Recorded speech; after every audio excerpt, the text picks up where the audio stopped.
We're here with Mrs.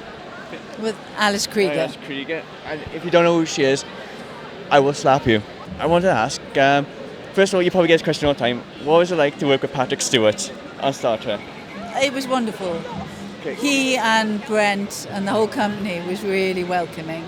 They were very, very kind. They'd been working together as a group, obviously, for years, and really got on very well. So they were a very tight group, but they were enormously welcoming to all the strangers that came in, like James Cromwell and Alfred Woodard and me. They were wonderful. I'm also a biggest Silent Hill fan, like really huge Silent Hill fan. I want to know, what was it like for you? Was you like weirded out with all the set, or was it like working there with cast members, or have you ever seen anything of Silent Hill before? Silent Hill was actually very, very hard for me. I had no idea it was going to be as hard as it was. It's one thing to watch Christabella. It's another thing to get inside Christabella and stay there for 2 months, which is what I obviously had to do. This is my story about Christabella. I had a little dog called Skipper. Right. And when I was away on a shoot, Skipper used to wait for me. She had a little bush by the front gate. She used to wait under the bush until I came home. She'd go for walks and she'd have her supper, but she would wait for me. And when I got home, Skipper was at the gate wagging her tail because I was home. And I walked up to the gate. She stopped wagging her tail. She looked at me and she turned around and she walked away.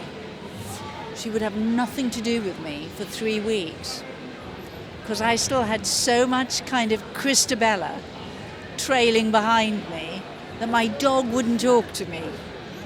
That's how scary Christabella was. Wow. Yes. Wow. So I then went off and did another picture, and when I came back from that, Skipper would talk to me. Oh, what? Again, that's just dogs are very Intuitive yes. and sensitive. Yes. So Christabella was so dark a space to be in that it was very difficult to shed all that energy. So, I usually am really sad when a movie ends. I was ready to go home. Just because we shot all those burning sequences back to back in that enormous church. It wasn't blue screen, it was a church that they built. And all that burning went on for real.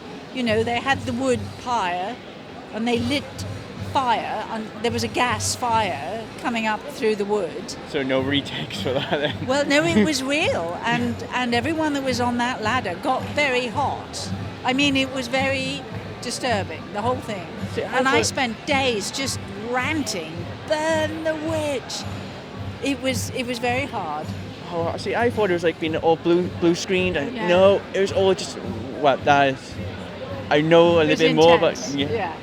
So what you do now? Have you got anything planned for the future, or you just kind of No, taking it easy? I'm rehearsing a play that we're putting on for potential backers, and I'm in post-production on the second movie that I've produced, in which I also act. So we're in the process of arriving at a final cut, and then we'll take it through post-production and hope to submit it to festivals early next year. Yeah. Oh, well, that's amazing. I won't keep much longer because I'm thinking you'll be busy. Like everyone, like you're in the heart of most people for Borg Queen. You're in my heart for Christabella, and Thank you.